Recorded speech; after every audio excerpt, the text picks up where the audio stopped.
Hi friends, welcome to vismayakudil. இன்னைக்கு ரொம்ப டேஸ்டான 5 ஈஸியான லஞ்ச் பாக்ஸ் ரெசிபி தான் பார்க்க போறோம். இது வந்து குழந்தைங்கல இருந்து பெரியவங்க வரைக்கும் எல்லாருக்குமே ரொம்ப பிடிக்கும். சோ வாங்க அது என்னென்ன அப்படினு வீடியோக்குள்ள போய் தெரிஞ்சுக்கலாம்.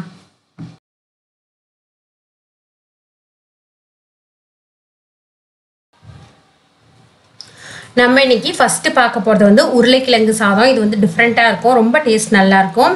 அந்த உருளைக்கிழங்கு சாதம் வந்து செய்யறதுக்கு ஃபர்ஸ்ட் வந்து தேங்காய், ஜீரகம், பெருஞ்சீரகம், மிளகு, பட்டை, கிராம்பு, இலை எல்லாமே சேர்த்து நல்லா வந்து மையா அரைச்சி வச்சுக்க போகிறேன்.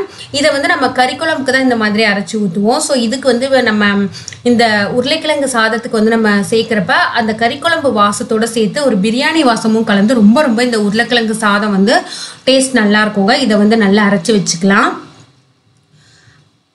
இப்போ வந்து ஒரு குக்கரில் நான் வந்து எண்ணெய் ஊற்றிருக்கேன். நெய்யோ வேறு எதுவுமே சேர்க்கல. நீங்கள் வந்து இந்த ஸ்டேஜ்லேயே வேணாலும் பாதி எண்ணெய் பாதி நெய் இந்த மாதிரி சேர்த்துக்கலாம். எண்ணெய் வந்து நல்லா காஞ்சதுக்கு அப்புறமா பட்டை, கிராம்பு, இலை, மேலே வந்து அந்த பெருஞ்சீரகம் எல்லாமே போட்டு நல்லா பொரிய விட போகிறேன்.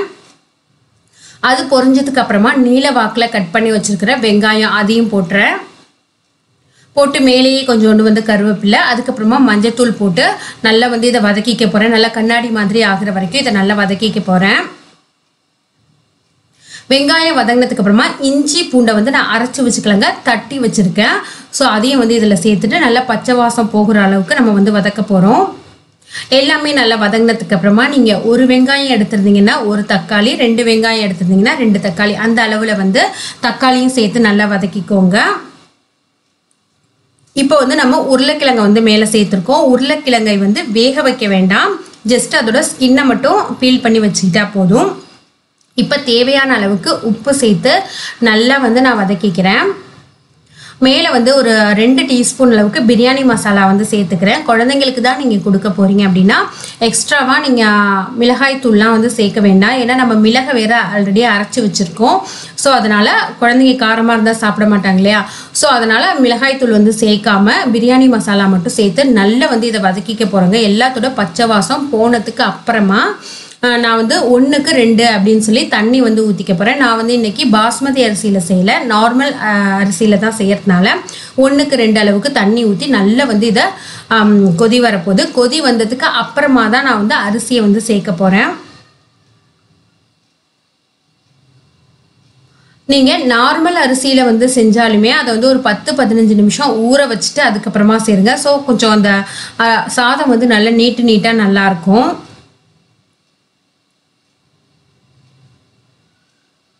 இன்றைக்கி இதில் பார்த்தீங்கன்னா நான் நெய் எதுவுமே சேர்க்கவே இல்லை. ஸோ லாஸ்ட்டாக நான் என்ன பண்ண போகிறேன் அப்படின்னா வெண்ணெய் வந்து கொஞ்சோண்டு வந்து சேர்த்துக்க போகிறேன். நீங்கள் நெய் இருந்ததுனாலும் லாஸ்ட்டாக மேலே வந்து சேர்த்துக்கலாம். நம்ம வந்து அது நல்ல வெந்த குக்கரை வந்து ஓப்பன் பண்ணுறப்ப நல்ல வாசம் இருக்கும். ஸோ நான் வந்து ஒரு சின்ன க்யூப் மாதிரி வெண்ணெயை வந்து இதில் சேர்த்துருக்கேன். ஸோ இப்போ வந்து இது நல்லா கொதி வந்ததுக்கப்புறமா மூடி 3 விசில் விட்டுட்டோன்னா ரொம்ப அருமையான உருளைக்கிழங்கு வந்து சாதம் ரெடி ஆகிடும். உருளைக்கிழங்கு பிரியாணி வந்து ரெடி ஆகிடும். ஸோ நீங்களும் வந்து இதை ட்ரை பண்ணி பாருங்கள், அவ்வளோ நல்லாயிருக்கும். ஸோ இந்த நான்வெஜ் பிரியர்களுக்காக இருந்தாலும் சரி, சில குழந்தைங்களுக்கு பட்டை கிராம்பு வாசம்னா ரொம்ப பிடிக்கும். அந்த குழந்தைங்களுக்குலாம் இந்த உருளைக்கிழங்கு சாதம் வந்து ரொம்ப பிடிக்கும். ட்ரை பண்ணி பாருங்கள்.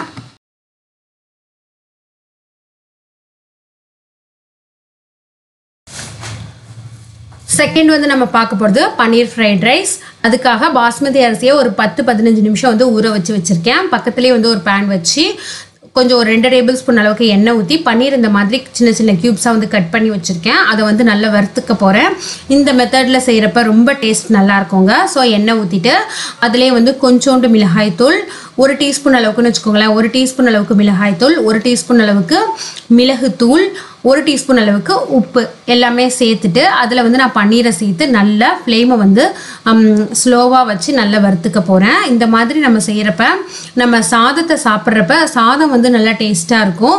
நம்ம ப்ளைனாக பன்னீரை சேர்க்குறப்ப அது ஒரு மாதிரி கடிப்படுறப்ப நல்லாவே இருக்காது. ஸோ இந்த மெத்தடில் நம்ம செய்கிறப்ப பன்னீர் வாயில் கடிப்படுறப்பையும் ரொம்ப டேஸ்ட் நல்லாயிருக்கும். ஸோ அதனால் இந்த மெத்தட் வந்து நான் ஃபாலோ பண்ணுறேன். ஸோ 2 பக்கமுமே பன்னீரை நல்லா திருப்பி போட்டு நல்லா வேக வச்சுக்கோங்க. அந்த மிளகு அப்புறம் வந்து மிளகாய், உப்பு எல்லாமே வந்து அந்த பன்னீரில் நல்லா இறங்கி ரொம்ப டேஸ்ட் வந்து நல்லாயிருக்கும். நம்ம பிளைனா செய்யறப்ப அது வந்து சாப்பிடவே கொஞ்சம் அந்த சாதம் மட்டும் தான் டேஸ்ட் இருக்கும். பன்னீர் ஜஸ்ட் கடிச்சு சாப்பிட்ற மாதிரி தான் இருக்கும். இந்த மெத்தட் வந்து ரொம்ப நல்லா இருக்கும். இதை வந்து இப்போ தனியாக எடுத்து வச்சுக்கலாம். இப்போ வந்து சாதத்தை வந்து கொஞ்சம் வந்து உப்பு, அதுக்கப்புறமா நல்லெண்ணெய் சேர்த்து நல்லா வந்து வேக வைக்க போகிறேன். உப்பு வந்து சேர்க்கறதுனால நம்ம ஃப்ரைட் ரைஸில் கொஞ்சம் கம்மியாக உப்பு சேர்த்துட்டா போதும். சாதத்துக்குள்ளேயும் வந்து உப்பு இறங்கி சாதம் வந்து நல்லா டேஸ்ட்டாக இருக்கும். எண்ணெய் சேர்க்கறது வந்து சாதம் நல்லா உதிரி உதிரியாக நமக்கு கிடைக்கும். அதனால நம்ம எண்ணெய் சேர்த்து சாதம் வந்து வடிச்சுக்கிறோம். சாதம் வடிஞ்சதுக்கு அப்புறமா ஒரு அகலமான பாத்திரத்தில் இந்த மாதிரி கொட்டி ஆற வச்சுடுங்க. ஸோ எவ்வளோ உதிரி உதிரியாக நீட்டாக இருக்குது பாருங்கள். இப்போ வந்து அதே பேனில் தேவையான அளவுக்கு எண்ணெய் ஊற்றிக்கிறேன். எண்ணெய் ஊற்றிட்டு பூண்டு, இஞ்சி ரெண்டுமே வந்து சின்ன சின்னதாக நான் கட் பண்ணி வச்சுருக்கேன். அதை போட்டு நல்லா வந்து வறுத்துக்க போகிறேன்.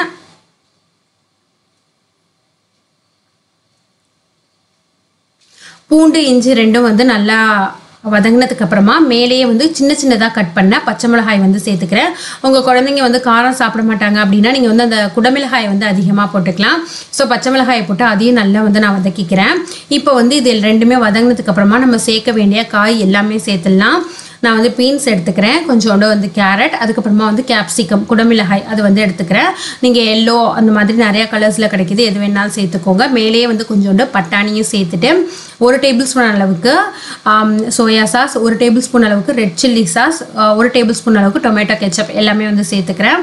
இதை நல்லா போட்டு வதக்கிட்டு லாஸ்ட்டாக வந்து நம்ம 1 டேபிள் ஸ்பூன் அளவுக்கு இல்லைன்னா உங்களோட காரத்துக்கு தகுந்த மாதிரி மிளகுத்தூள் சேர்த்துக்கோங்க. குழந்தைங்க சாப்பிட்றதா மட்டுமே இருந்ததுன்னா மிளகுத்தூளை நீங்கள் அவாய்ட் பண்ணி டொமேட்டோ கெச்சப் வந்து 1 டேபிள் ஸ்பூனுக்கு பதில் 2 இல்லைன்னா 3 வந்து நீங்கள் சேர்த்துக்கலாம்.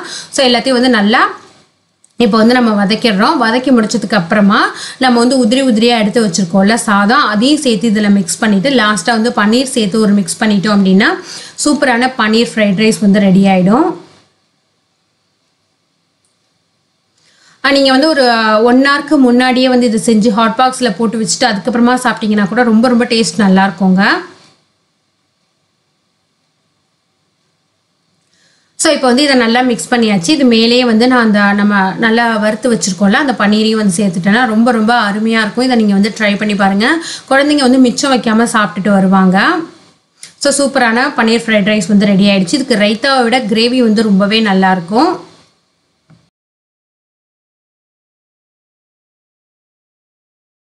நல்ல ஒரு அகலமான குக்கரில் ஒரு 4 டேபிள் ஸ்பூன் அளவுக்கு எண்ணெய், ஒரு 1.5 டேபிள் ஸ்பூன் அளவுக்கு வந்து நெய் வந்து ஊற்றிக்கிறேன். லாஸ்ட்டாகவும் கொஞ்சம் நெய் வேணால் நம்ம சேர்த்துக்கலாம். ஃபஸ்ட்டே நம்ம ஃபுல்லுமே நெய் சேர்த்தோன்னா சாதம் வந்து ஆறுனதுக்கு அப்புறமா கட்டி கட்டியாக ஆகிடும். இப்போ வந்து எண்ணெய் காஞ்சதுக்கு அப்புறமா பட்டை, கிராம்பு, நட்சத்திர சோம்பு, இலை இதெல்லாம் வந்து போட்டு நல்லா பொரிய விட்டுக்க போகிறேன். இதெல்லாம் வந்து இப்போ பொரிஞ்சிட்டு இருக்கிறப்பவே கொஞ்சோடு வந்து பெருஞ்சீரக பவுடர் அதுவும் வந்து இதில் சேர்த்துக்கிறேன். பெருஞ்சீரக பவுடர் சேர்க்குறப்ப அதோட ஃப்ளேவர் ரொம்ப நல்லாயிருக்கும், அதனால தான் சேர்க்குறோம். காரத்துக்காக 2 பச்சை மிளகாய் வந்து போட்டுக்கிறேன். பச்சை மிளகாவும் நல்லா வதங்கினதுக்கு அப்புறமா நம்ம வந்து வெட்டி வச்சிருக்கிற வெங்காயத்தை வந்து இதில் சேர்த்துக்கிறேன்.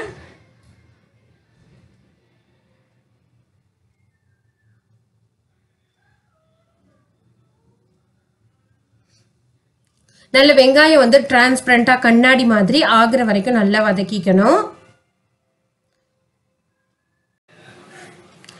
வெங்காயம் வதங்கிட்டு இருக்கிறப்பே கொஞ்சம் மேலேயே உப்பு போட்டு அதையும் வதக்கிக்கிறேன். ஏன்னா உப்பு போட்டு வதக்கணும்னா ரொம்ப சீக்கிரமா வதங்கிடும். ஒரு டேபிள் ஸ்பூன் அளவுக்கு இஞ்சி பூண்டு விழுது வந்து இதில் சேர்த்துக்கிறேன். இஞ்சி பூண்டு விழுதோட அந்த பச்சை வாசம் போனதுக்கு அப்புறமா சின்ன சின்னதாக நல்ல பொடி பொடியாக கட் பண்ணி வச்சுருக்கிற தக்காளியை வந்து இதில் எடுத்துக்கிறேன். அது மேலேயே பார்த்தீங்கன்னா காரத்துக்கு மிளகாய் தூள் உங்களுக்கு காரத்துக்கு தகுந்த மாதிரி சேர்த்துக்கோங்க.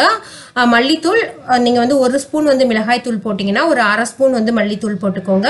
பிரியாணி மசாலா 1 ஸ்பூன் இது எல்லாமே போட்டுட்டு மேலேயே கொத்தமல்லியும் போட்டு நல்லா வதக்கிக்கிறேன். ஸோ இந்த ஸ்டேஜ்லேயும் நம்ம கொத்தமல்லி போடுவோம். லாஸ்ட்லேயும் கொத்தமல்லி போடுறப்ப நல்லா அதோட வாசம் வந்து ரொம்பவே நல்லாயிருக்கும். இந்த மாதிரி எண்ணெய் வந்து கக்குது பாருங்கள். இந்த ஸ்டேஜ் வரைக்கும் நல்லா இதை வதக்கிக்கோங்க. மசாலா வந்து வெங்காயம் தக்காளியோட சேர்ந்ததுக்கு அப்புறமா நம்ம கட் பண்ணி க்ளீன் பண்ணி வச்சிருக்கோம்ல மஷ்ரூம், அதையும் இதிலே போட்டு நல்லா வதக்கிக்கணும். மஷ்ரூம் பொறுத்த வரைக்கும் எப்போதுமே நம்ம வந்து தண்ணி ஊற்றக்கூடாதுங்க. ஏன்னா அது வேகிறப்ப அதிகமான தண்ணியை வந்து வெளியில விடும். அதனால வந்து நீங்க தண்ணி ஊற்ற வேண்டாம். இப்போ பாருங்க கொஞ்ச நேரத்துக்கு அப்புறமா வந்து அந்த மஷ்ரூம்லேருந்தே நிறைய தண்ணி வந்து வெளியில வந்திருக்கும். இந்த ஸ்டேஜில் வந்து நான் ஒரு 2 டேபிள் ஸ்பூன் அளவுக்கு தயிர், நல்ல கெட்டியான தயிராக வந்து எடுத்து போட்டுக்கிறேன். இதில்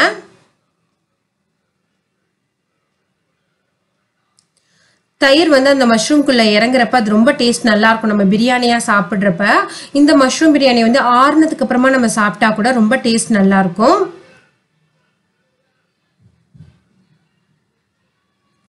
இப்போ பார்த்தீங்கன்னா நம்ம தண்ணியே ஊற்றலை, மஷ்ரூம்லேருந்தே நிறைய தண்ணி வந்து வெளியில் வந்திருக்கு. நான் இன்னைக்கு வந்து பாஸ்மதி அரிசி எடுத்திருக்கேன். நீங்கள் வந்து நார்மல் அரிசி எடுத்தீங்கன்னா எப்போது எவ்வளோ தண்ணி வைப்பீங்களோ அதே வைங்க. பாஸ்மதி அரிசியை பொறுத்த வரைக்கும் ஒரு சுண்டு நீங்கள் வந்து அரிசி எடுத்தீங்கன்னா 1.5 சுண்டு தண்ணி வச்சாலே போதும். நீங்கள் மற்ற சாதத்தெல்லாம் 3 விசில் வச்சிங்கன்னா அது 2 விசில் வச்சாலே போதும், வெந்துடும். ஸோ தண்ணி ஊற்றி இதுவும் வந்து நல்லா கொஞ்சம் நேரம் கொதி வரட்டும். அதுக்குள்ள நான் வந்து ஒரு பாஸ்மதி அரிசியை வந்து ஒரு 15 நிமிஷம் வந்து தண்ணியில் நல்லா ஊற வச்சிருக்கேன். இப்போ வந்து நல்லா கொதிக்க ஆரம்பிச்சிருச்சு. இப்போ வந்து நம்ம ஒரு 10-15 நிமிஷம் ஊற வச்சிருக்கோம்ல, இந்த பாஸ்மதி அரிசியை மேலேயே போட்டுக்கிறேன். நம்ம வந்து பாஸ்மதி அரிசியை போட்டதுக்கு அப்புறமா மேலே வந்து நான் புதினா இலையை வந்து தூவிக்கிறேன். இது வந்து அந்த குக்கரோட மூடியை மூடாமல் ஒரு 5 நிமிஷம் அப்படியே ஓப்பன்லேயே வேகட்டும். அதுக்கப்புறமா மூடி ஒரு 2 விசில் வச்சதுக்கு அப்புறமா அந்த குக்கரை ஓப்பன் பண்ணுறப்பே நல்ல வாசமே ரொம்ப நல்லா இருக்குங்க. ஸோ சாப்பிட்டும் பார்த்தாச்சு, ரொம்ப ரொம்ப டேஸ்ட் நல்லா இருந்தது. அந்த பாஸ்மதி அரிசி கூட பார்த்தீங்கன்னா ஒன்றோட ஒன்று வந்து உடையாமல் ஒட்டாமல் ரொம்ப நல்லா வந்திருக்கு. இந்த மாதிரி நீங்களும் ட்ரை பண்ணி பாருங்கள். நீங்கள் வந்து உங்களுக்கு அந்த நெய்யோட வாசம் ரொம்ப பிடிக்கும், நீங்கள் டயட்லலாம் இல்லைன்னா மேலே கூட வந்து நீங்கள் கொஞ்சோண்டு நெய் வந்து ஊற்றிக்கலாம். அது வந்து உதிரி உதிரியாக உங்களுக்கு இருக்கும். ஸோ ரொம்ப ரொம்ப சூப்பரான ரொம்ப சிம்பிளான மஷ்ரூம் பிரியாணி வந்து ரெடி ஆயிடுச்சு.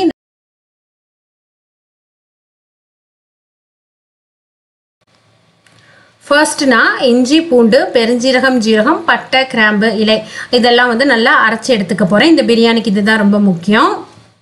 பாதி வந்து ஊற்றிட்டு அந்த பட்டை கிராம்பு அன்னாசி முக்கு இதெல்லாம் போட்டு நல்லா பொரிய விட போகிறேன்.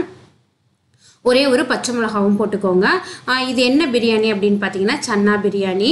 கொஞ்சம் முந்திரி பருப்பும் போட்டுக்கிறேன். முந்திரி பருப்பு போட்டுட்டு நீட்டு வாக்கில் கட் பண்ணி வச்சுருக்கிற வெங்காயம் அதையும் போட்டு இதில் வதக்கிக்கிறேன். எப்போதுமே நம்ம சன்னால குருமா இல்லை குழம்பு இதெல்லாம் தான் வைப்போம். ஆனால் வந்து இந்த கொண்டக்கடலை பிரியாணி வந்து ரொம்பவே டேஸ்ட் நல்லாயிருக்கும். கொஞ்சோண்டு மஞ்சத்தூள் மேலே போட்டுக்கிறேன். போட்டுட்டு நம்ம தட்டி வச்சுருக்கோம்ல இஞ்சி பூண்டு ஜீரகம் பெருஞ்சீரகம் பட்டை கிராம்பு இதெல்லாம் அதையும் வந்து அதில் போட்டு நல்லா பச்சை வாசம் போக வதக்குனதுக்கப்புறமா தக்காளி வந்து ஒரு 2 போட்டுட்டு நல்லா வந்து அதையும் வதக்கிக்க போகிறேன். மேலேயே வந்து உப்பு போட்டுக்கிறேன். உப்பு போட்டு வதக்குறப்ப எப்போதும் சொல்கிற மாதிரி கொஞ்சம் சீக்கிரமாக நல்லா மசிஞ்சு அது வந்து வதங்கி வரும். அதனால இந்த மாதிரி நம்ம வதக்கி எடுத்துக்கிறோம். இது நல்லா வதங்கினதுக்கு அப்புறமா இதில் வந்து நம்ம சேர்க்க வேண்டிய மசாலாவெல்லாம் சேர்த்துக்கலாம்.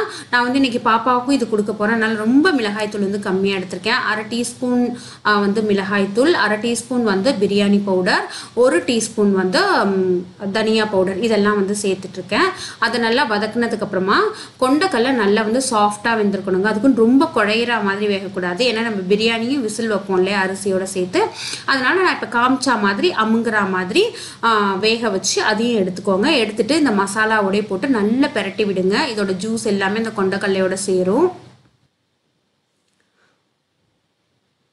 இதை வந்து நல்லா வதக்கினதுக்கு அப்புறமா நான் 2 டம்ளர் வந்து அரிசி போட்டுக்க போகிறேன். அதனால் 4 டம்ளர் வந்து தண்ணி ஊற்றிக்கிறேன். பாஸ்மதியாக இருந்ததுன்னா அதில் வந்து நீங்கள் 2 டம்ளருக்கு வந்து 3 டம்ளர் வந்து போதுமான தண்ணி. பாஸ்மதி அரிசியில் செய்கிறப்ப இன்னுமே ரொம்ப டேஸ்ட் நல்லாயிருக்கும். அது என்கிட்ட காலி ஆயிடுச்சு. ஸோ அதனால் நான் நார்மலான ரைஸில் வந்து செஞ்சுட்டு மேலே வந்து கொத்தமல்லி இலை வந்து தூவிட்டு ஒரு 3 விசில் நம்ம எப்போதும் வந்து சாதத்துக்கு எவ்வளோ விசில் வைப்போமோ அந்த மாதிரி வச்சு இறக்கிட்டோம்னா ரொம்ப டேஸ்டான சன்னா பிரியாணி வந்து ரெடி ஆயிடுச்சு. இது வந்து ஆனியன் ரைத்தாவோட வச்சு சாப்பிட்றப்ப அவ்வளோ டேஸ்ட் நல்லா இருக்குங்க. ஒரு தடவை ட்ரை பண்ணி பாருங்க.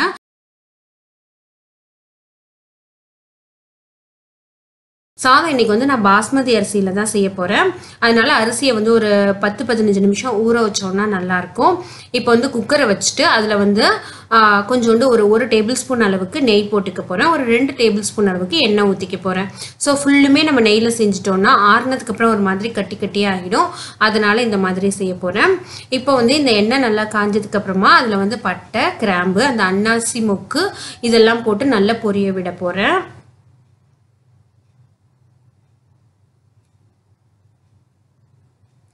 இதெல்லாம் நல்லா பொரிஞ்சிட்டு இருக்கிறப்பவே காரத்துக்காக 2 பச்சை மிளகாய் போட்டுக்க போகிறேன். ஸோ நான் வந்து இன்றைக்கி பிரியாணி மசாலா சேர்க்க போகிறேன். கொஞ்சோண்டு கரம் மசாலா சேர்த்தாலும் சேர்ப்பேன். அதுக்காக வந்து கொஞ்சம் வந்து நான் மிளகாய், அதாவது அந்த பச்சை மிளகாவோட காரம் இருந்தால் நல்லாயிருக்கும், மிளகாய் தூளை கம்மி பண்ணிக்கலாம் அப்படின்னு சொல்லி இந்த மாதிரி போட்டிருக்கேன். அது எல்லாமே நல்லா பொரிஞ்சதுக்கப்புறமா நம்ம நீல வாக்கில் கட் பண்ணி வச்சுருக்கோம்ல அந்த வெங்காயத்தை இந்த மாதிரி எடுத்து போட்டு இதை வந்து நல்லா அந்த டிரான்ஸ்பரண்ட்டாக ஆகிற வரைக்கும் நல்லா வதக்க போகிறேன். அது மேலேயே நம்ம உரிச்சு வச்சிருக்கிற பூண்டையும் போட்டுக்கலாம். ஏன்னா அது சாதம் வெந்ததுக்கு அப்புறமா நமக்கு அந்த பூண்டு மட்டும் அப்படியே தனித்தனியாக இருக்கும். அது சாப்பிட்றப்ப டேஸ்ட் வந்து ரொம்ப நல்லாயிருக்கும். இப்போ வந்து இது எல்லாமே நல்லா வதங்கிடுச்சு. நம்ம வச்சிருக்கிற இஞ்சி பூண்டு விழுது தட்டி வச்சிருக்கோம்ல அதை எடுத்து இதில் போட்டுக்க போகிறேன். ஸோ இஞ்சி பூண்டோட பச்சை வாசம் நல்லா போகிற அளவுக்கு வதக்கிக்கலாம்.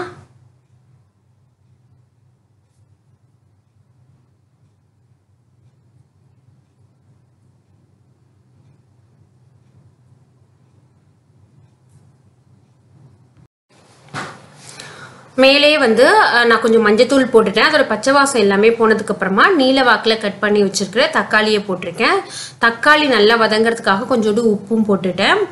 அது மேலே வந்து கொஞ்சோண்டு மிளகாய் தூள் போட்டிருக்கேன். ஏன்னா காரத்துக்கு நம்ம வந்து பச்சை மிளகாய் வேறு போட்டிருக்கோம். ஸோ கொஞ்சோண்டு வந்து மிளகாய் தூள் போட்டுக்கிறேன். அதுக்கப்புறமா ஒரு ஸ்பூன் அளவுக்கு, ஒரு டீஸ்பூன் அளவுக்கு பிரியாணி மசாலா வந்து சேர்த்துக்க போகிறேன். ஸோ தக்காளி சாதம் வந்து ரொம்ப அந்த ஃப்ளேவர் வந்து ரொம்ப நல்லாயிருக்கும் பிரியாணி மசாலா சேர்க்குறப்ப. ஒரு பிஞ்ச் அளவுக்கு வந்து கரம் மசாலா அதையும் வந்து போட்டுக்க போகிறேன். ஸோ அது வந்து அந்த பிரியாணியோட ஃப்ளேவரே அப்படியே நமக்கு கிடைக்கும். அதனால தான் இதெல்லாம் சேர்க்குறோம். இதெல்லாம் உங்களுக்கு பிடிக்காது அப்படின்னா நீங்கள் மிளகாய் தூள், அந்த பச்சை மிளகாய் அதோட நிறுத்திக்கலாம். ஸோ இது வந்து நல்லா அந்த தண்ணி விடுற அளவுக்கு நல்லா வந்து வதக்கிக்கணும். மேலே வந்து கொஞ்சம் கல்லுப்பும் போட்டுக்கோங்க. ஏன்னா நான் வந்து அந்த தக்காளி வெங்காயம் வதங்கிறதுக்கே கொஞ்சோண்டு நான் அந்த உப்பு போட்டிருந்தேன். ஸோ இப்போ வந்து மேலே தேவையான எல்லா உப்பையுமே போட்டாச்சு. உப்பு பொறுத்த வரைக்கும் பார்த்தீங்கன்னா உங்களுக்கு எப்போதுமே கொஞ்சம் தூக்கலாக போடணும். அப்போ தான் நம்ம அரிசி கலந்ததுக்கப்புறமா நமக்கு வந்து கரெக்டாக ஆகிடும். இப்போ வந்து எல்லாமே நல்லா தண்ணி வந்து விடுற அளவுக்கு நல்லா மசிஞ்சிடுச்சு. இப்போ வந்து ஒரு 2 டேபிள் ஸ்பூன் நான் வந்து தயிர் சேர்த்துக்க போகிறேன். தயிர் சேர்க்குறப்ப அந்த பிரியாணி வந்து ரொம்ப நல்லாயிருக்கும். நீங்கள் வந்து நான்வெஜ்க்கும் ட்ரை பண்ணலாம். இந்த மாதிரி புதினா ரைஸ், அப்புறம் வந்து கேரட் ரைஸ், தக்காளி சாதம், இந்த மாதிரி எல்லாத்துக்குமே நீங்கள் தயிர் சேர்த்துட்டிங்கன்னா அது ரொம்ப ரொம்ப நல்லாயிருக்கும். ட்ரை பண்ணி பாருங்கள். இப்போ இதில் வந்து தேவையான அளவுக்கு தண்ணி சேர்க்கணும். நான் வந்து பாஸ்மதி அரிசி எடுத்திருக்கேன். பாஸ்மதி அரிசியை பொறுத்த வரைக்கும் உங்களுக்கு 1க்கு 1.5 தண்ணி வைக்கணும். நான் 2 சுண்டு அளவுக்கு வந்து அரிசி எடுத்ததுனால 3 சுண்டு அளவுக்கு தண்ணி வச்சுக்கிறேன். மேலேயே வந்து கொஞ்சோண்டு புதினாவும் போட்டு மிக்ஸ் பண்ணிக்கிறேன். ஏன்னா சாதத்தை இறக்க போகிறப்பையும் நான் கொஞ்சோண்டு புதினா போட போகிறேன். நீங்கள் எப்போதும் உங்களோட சாதத்துக்கு வந்து 3 விசில் வைப்பீங்கன்னா இதுக்கு வந்து 2 விசிலே போதும். தேவையான அளவு அந்த 3 டம்ளர் அளவுக்கு நான் தண்ணியை இதில் ஊற்றிக்கிறேன். இப்போ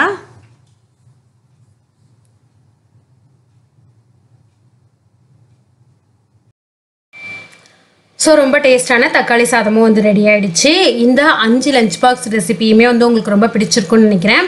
இது வந்து 5 லஞ்ச் பாக்ஸ் ரெசிபி அப்படின்னு சொல்கிறத விட 5 வகையான பிரியாணி அப்படின்னு சொன்னால் கூட நல்லாயிருக்கும். ஸோ இது எல்லாமே நீங்கள் ட்ரை பண்ணி பாருங்கள். எதுலேயுமே நீங்கள் டிசப்பாயிண்ட் ஆகவே மாட்டீங்க. ஒன்றுமே அவ்வளோ டேஸ்ட்டாக இருக்கும். இந்த வீடியோ உங்களுக்கு பிடிச்சிருந்ததுன்னா லைக் பண்ணி ஷேர் பண்ணுங்கள். இன்னொரு வீடியோவில் உங்களை நான் மீட் பண்ணுறேன். அது வரைக்கும் பாய் ஃப்ரெண்ட்ஸ். தேங்க்யூ.